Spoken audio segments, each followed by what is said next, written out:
Satu, dua. Halo, selamat sore. Halo, selamat sore, Kak. Suara dan video saya cukup jelas terdengar di sana ya. Sudah, Kak. Jelas banget. Hmm, oke, syukurlah. Bagaimana kabar hari ini? Sepertinya wajahnya terlihat agak lelah ya. Iya nih, Kak. Kalau boleh jujur ya, hari ini capek banget. Baru selesai sip kerja, habis itu langsung ke sini, ke sesi ini, kita nge-zoom ini.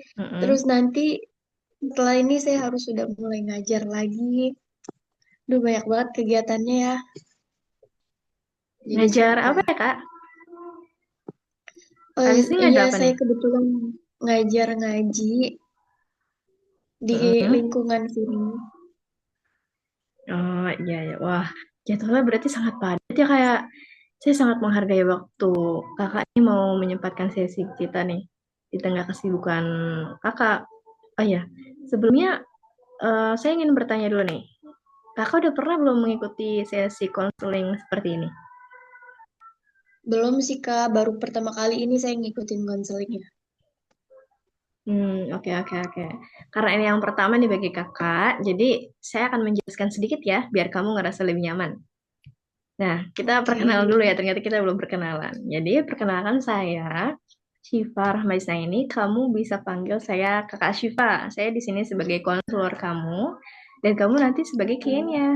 Nah, itu adalah termasuk dari konseling. Ada konselor dan kliennya. Jadi sesi kita sekarang ini adalah konseling individu. Nah, ini sebenarnya itu adalah ruang aman buat kamu. Jadi di sini kita akan ngobrol santai sekitar 15 sampai 20 menit untuk membedah apa yang sedang kamu rasakan dan kita cari jalan keluarnya bersama ya. Oke, Kak. Berarti kalau saya cerita di sini aman dong ya. Kalau misalkan eh, nggak ada seorang pun yang tahu, cuman kakak doang yang tahu, gitu ya, Kak.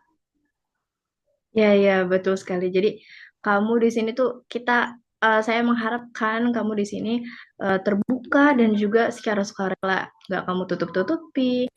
Apapun yang pengen kamu ceritain, ceritain aja apa adanya ya. Terus juga tenang aja nih, bagian paling penting ini dari kami memiliki kode etik juga. Ada yang namanya asas kerahasiaan. Apapun yang kamu ceritakan hari ini akan tetap berada di ruang virtual ini antara saya dan juga kamu. Jadi gak akan bocor. Kecuali jika ada informasi yang membahayakan diri kamu atau orang lain. Baru nanti saya perlu koordinasi dulu dengan pihak terkait. Saya juga perlu koordinasi dulu sama kamu. Selebihnya kamu aman di sini. Gimana? Udah ngerasa cukup siap untuk mulai? Oke, Kak. Berarti saya tenang lah ya, nggak ada yang tahu selain kita berdua. Ya, oke kalau gitu. Tadi kamu sempat bilang kalau jadwal kamu sangat padat sekali. Dari kerja, langsung konseling, Betul, lalu Kak. nanti ngajar ngaji. Boleh nggak Betul diceritakan lebih banget. detail? Boleh diceritakan lebih detail bagaimana rasanya menjalani tiga peran sekaligus sebagai mahasiswa atau ya karyawan juga dan guru ngaji. Gimana rasanya? Ya, Kak. Gimana ya rasanya kalau misalkan bisa dibilang sih capek ya. Rasanya mau bener-bener mau bagi-bagi tubuh sekalian kalau bisa ya.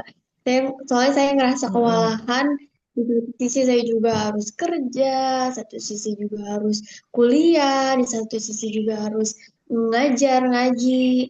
Dan apalagi di sini Mm-mm. kuliah saya udah di sesi skripsi. Jadi dosen tuh juga terus-terusan memanggil-manggil gitu ya, mencari saya nagih Mm-mm. untuk skripsinya gitu. Terus juga Mm-mm. belum lagi kerjaan dari kantor, terus juga anak-anak yang di sini, belum lagi dengan tingkah laku anak-anak yang sangat wow gitu. Itu bener-bener Oh capek sih, iya Kak. ya. Hmm. Wah, jadi banget ya. Saya bisa ngerasain beratnya beban itu. Sepertinya kamu orang yang sangat bertanggung jawab ya. Tapi belakangan ini dari ketiga hal itu mana yang paling mulai terasa goyah atau terbengkalai? Kalau misalkan dari tiga sisi itu, karena yang tadi saya bicarakan kayak kayak misalkan yang paling menurut saya yang paling berat itu dari bagian skripsi karena emang benar-benar harus dikejar sama waktu juga dosennya juga selalu menagih-nagihnya gitu Kak. Mm-mm. Hmm. Bahkan sampai saya begadang. Ujung-ujungnya di tempat kerjaan nggak fokus, di tempat ngajar pun juga moodnya pasti ada aja yang kurang gitu. Mm-mm. Wah, jadi kayak lingkaran setan ya. Habis ke sini lagi, ke situ lagi, ke sini lagi, ke situ lagi, ke sini lagi. Kamu berusaha di Betul, semuanya, tapi malah bikin energi kamu habis di semua tempat ya. betul Oke, banget. boleh saya ceritakan lebih detail lagi nggak? Biasanya ya, dari bangun tidur sampai tidur lagi, itu apa aja yang kamu lalui? Ya, kalau dari bangun tidur nih ya kayak bangun tidur saya baru bangun, saya harus udah siap-siap untuk berangkat kerja, terus habis itu kerja juga masuknya pagi, bahkan sampai sore. Mm-mm. Terus setelah itu Mm-mm. nggak lama lagi saya langsung berangkat ngajar, ngajar pun sampai malam. Mm-mm. Dan nanti di saat malamnya Mm-mm. juga saya lanjut lagi untuk mengerjakan tugasnya yang itu skripsi itu sendiri. Mm-mm. Bahkan sering Biasanya kamu sempat bangun makan jam berapa siang tuh? itu yang bener-bener makan tuh ya jarang gitu. Jadi bener-bener makannya Mm-mm. berantakan, waktu tidur pun juga berantakan gitu. Mm-mm. Biasanya kamu bangun jam berapa? Awal Kalau bangun hari. biasanya jam berapa ya? Kadang jam 4, kadang setengah 5, paling pol-polnya kesiangan ya jam 5 itu Kak. Kalau udah jam 5 itu bener-bener kesiangan banget. Oke. Habis bangun kamu biasanya apa? Beres rumah kah atau langsung siap-siap kerja? Kalau misalkan beres-beres rumah langsung siap-siap kerja sih Kak. Kalau beres-beres rumah nggak keburu ya. Karena emang bener-bener Iya. pagi banget. Oh iya. Kamu kerjanya jam 6 kah? Iya, masuk kerja jam 6. Oke. Habis kerja sampai jam berapa pulangnya? Kerja sampai jam setengah 5, terus abis itu sampai rumah baru jam 5 atau setengah 6 gitu. Mm-mm. Habis itu baru langsung ngajar ngaji. Betul, betul banget. Ngajar ngajinya sampai jam? Hmm, sampai jam berapa ya? Kalau ngajar ngaji itu biasanya sampai Isya. Setelah Isya pun Sampai kadang Isya. masih, ya begitu deh Kak. Capek banget Masih sih ada Kak, kegiatan lain? jujur. Oh iya ya. Belum Kegiatan lagi lain yang apa habis ngajar itu? apa? Kegiatan setelah ngajar, kamu ada kegiatan lain apa? Gimana ya kayak kalau misalkan di situ sih, saya biasanya ngerjain skripsi sampai ngantuk-ngantuk. Saya juga ngerasa Mm-mm. gagal jadi guru atau gagal jadi mahasiswa karena emang bener-bener terlebur ya. Gitu deh. Mm-mm. Wah, sibuk banget ya kamu berarti. Dari subuh siap-siap kerja, habis itu langsung berangkat kerja sampai jam 5, habis itu pulang dulu sebentar, habis itu ngajar lagi, habis itu baru kamu ngerjain skripsimu di malam hari itu Tuh. sampai Iya begadang-begadang. bener banget. Bener banget Kak. Wah, makasih ya udah mau berbagi sedalam itu. Saya bisa merasakan betapa lelahnya ada di posisi kamu. Kamu ngerasa gagal, padahal sebenarnya kamu hanya sedang kehabisan baterai. Hmm. Karena kapasitas waktumu terpaksa dipakai habis untuk orang lain. Sementara untuk masa depanmu sendiri, kamu cuma kasih sisa-sisa tenaga di malam hari ya. Ya, benar banget, Kak. Saya pengen berubah, tapi saya nggak tahu mulai dari mana. Saya nggak mungkin Mm-mm. dong berhenti kerja karena butuh uang dan saya nggak mau ninggalin anak-anak ngaji karena satu-satunya cara ya saya bisa memanfaatkan buat warga sini, walaupun memang untuk diri saya itu kurang gitu ya, setidaknya saya bermanfaat gitu Kak. Hmm. Mm-mm. Wah, saya sangat menghargai prinsip kamu itu ya. Seenggaknya kita bermanfaat untuk orang lain. Kita nggak akan minta Hmm. kamu berhenti kerja nih, atau berhenti ngajar. Tapi gimana kalau kita ubah posisi skripsi kamu? Kan kamu bilang habis ngajar itu kamu punya waktu free, ya kan? Itu biasanya kamu pakai buat skripsian. Tapi kamu ngerasa Skripsi, capek banget, ya kan? ya. Berarti kita biasanya kamu skripsian dari jam berapa sampai jam berapa? Mungkin dari selesai ngajar, ngaji, langsung sampai bisa, bahkan bisa sampai pagi gitu Kak. Wah, kita berarti gimana kalau kita coba pakai teknik time blocking. Jadi, kamu nggak harus untuk memberikan waktumu dari malam itu sampai pagi lagi. Tapi kita kasih waktu. Kan skripsi itu punya banyak waktu ya, kayak nggak cuma seminggu, 2 minggu, tapi ada sebulan gitu kan. Kita bikin Iya. time blocking untuk malam harinya, supaya lebih tertata nih. Jadi walaupun kita punya pencapaian sedikit, kamu berarti kan jadi lebih reda gitu kan. Karena kalau sekarang ini kelihatannya kamu capek tuh karena bagian dari skripsi itu kan banyak ya. Tapi kamu memikirkan semuanya nih. Wah, aku harus selesai skripsi ini bab satu, bab 2, bab 3 malam ini juga. Tapi gimana kalau misalnya kita pisah antara bab satu, bab 2, bab 3, ya. Tapi apa emang gak bikin makin capek ya kayak gitu? Nah, justru tuh kalau misalnya kita bagi beberapa bagian, maka nanti kita akan merasa bahwa, oh, hari ini aku sudah mencapai ini nih kemarin.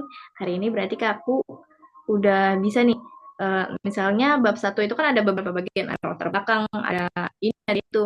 Misalnya hari ini subbab 2 bagian dari bab satu. Lalu besoknya baru subbab bagian setengahnya dari bab satu tersebut.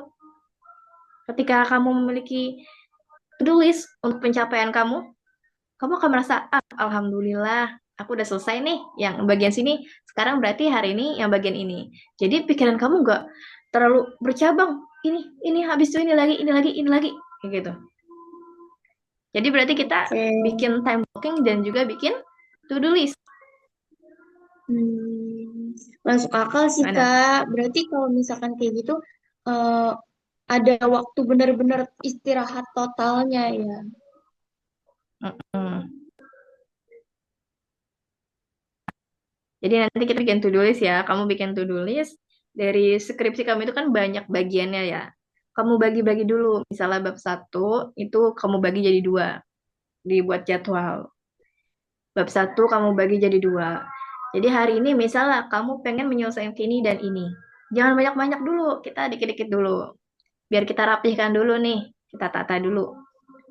Misalnya hari ini bab satu yang bagian ini sama ini. Besok bagian ini sama ini. Kamu buat to-do listnya seperti itu. Oke. Terus untuk waktunya supaya kamu nggak burn out parah gara-gara dari malam sampai pagi kamu kerjain terus-terusan sampai akhirnya di kerjaan jadi lelah, di ngajar kamu jadi mut-mutan kan. Kita beri Betul. waktu 3 jam gimana? Atau kita pakai teknik Pomodoro. Kamu tahu nggak teknik Pomodoro? Apa tuh Kak?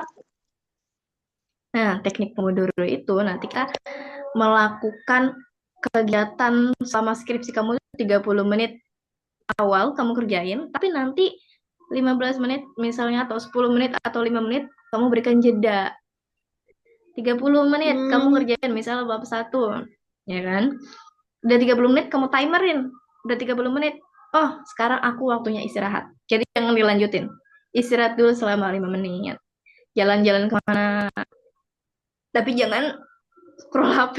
Karena scroll HP yang kamu juga, mungkin kamu bisa minum atau jalan ke sini, jalan ke situ gitu. Baru nanti mulai lagi 30 menit lagi sampai akhirnya selesai atau sampai kamu ngerasa udah cukup deh, to-do list aku untuk hari ini udah terlaksana, selesai. Kayak gitu. Oke Gimana? Kak, kalau gitu bisa lebih bisa bagi-bagi waktu lagi. Nggak kepikiran kalau misalkan Mm-mm. harus bagi-bagi waktu dan bahkan sampai harus keluar kamar ya, refreshing otak gitu ya. Mm-mm. Soalnya saya sadar nih Mbak, saya baru sadar kalau misalkan saya tuh terlalu keras sama diri sendiri, tapi nggak pakai strategi gitu ya Mm-mm. kayak. Iya, kita tuh dalam kehidupan ini memang harus butuh strategi ya. Nggak Iya, harus ngasal untuk, yang penting ngalir aja deh. Karena kadang kalau misalnya ngalir aja itu rasanya kayak capek, butuh efisiensi waktu untuk diri kita. Ya, oke deh Kak, kalau gitu jauh lebih tenang deh, kayak ada titik terangnya gitu ya, merasa nggak cuma oke. merasa dikejar-kejar jadwal lagi ya. Mm-mm. Berarti mulai nanti nih, ini kan kamu masih ada di kantor ya? Yaps. Ya, berarti mulai nanti malam kamu buat apa? Yang pertama, buat Strategi to-do dong. list. Iya, strategi, to-do list. Apa aja nih hari ini? Besok apa? Besok apa? Habis itu kita menggunakan teknik apa tadi? Pado, apa Teknik tadi Kak? Pomodoro. Ya, oke. Teknik Pomodoro. Ya, kita lanjutin dengan teknik Pomodoro nanti. Nah, tapi kamu nanti nih teknik Pomodoro-nya misalnya kamu cuma 2 jam atau 3 jam, biar kamu nggak burn out. Ya, Oke, Kak. jangan lupa melihat yang hijau-hijau. Oke, siap Kak. Terima kasih banyak loh Kak. Udah memberi saran dan teknik-teknik biar saya tuh bisa menemukan jati apa sih ya untuk bisa saya mengajar diri saya, membahagiakan Mm-mm. diri saya dan juga orang lain. Terima kasih banyak Oke, ya luar Kak. biasa nih. Iya, luar biasa banget. Semoga itu rencana yang sangat, sangat konkret, semoga bisa tercapai ya. Jadi, saya sangat tertarik nanti mendengar bagaimana perasaanmu setelah mencoba itu selama seminggu. Wah, gimana ya nanti kami ya. Ingat ya, kamu itu bukan gagal. Nggak, kamu bukan gagal jadi guru, kamu nggak gagal jadi karyawan. Kamu coba butuh sistem yang lebih ramah buat diri kamu sendiri. Karena selama ini kayaknya kamu keras banget pada diri kamu ya. Ya, Yes, sekarang kita betul. dalam hidup kamu nih, sekarang kita harus pakai teknik nih untuk efisiensi waktu. Nggak semua harus mengalir. Bisa kita berikan teknik-teknik supaya hidup kita tuh lebih teratur dan efisien waktu gitu. Jadi nggak burn out. Tetap ada waktu untuk kita bersenang-senang juga gitu ya. Betul. Oke. Oke banget Kak. Oke. Nih banyak banget manfaat untuk konseling hari ini ya. Dan saran-saran dari Kakak nanti kita Oke. coba. Nanti saya coba. Terima kasih banyak Hmm? Kakak. Oke. Bagus sekali. Nanti berarti habis pulang ngajar, lakukan ya. Oke, siap. Habis pulang ngajar. Oke, sip, mantap. Kamu udah buat komitmen yang sangat bagus buat diri hari ini. Saya ingin kamu ini sebagai sebuah hadiah untuk diri kamu, bukan sebagai beban tambahan ya. Jadi gimana perasaan kamu sekarang setelah kita ngerangkum langkah-langkah tadi?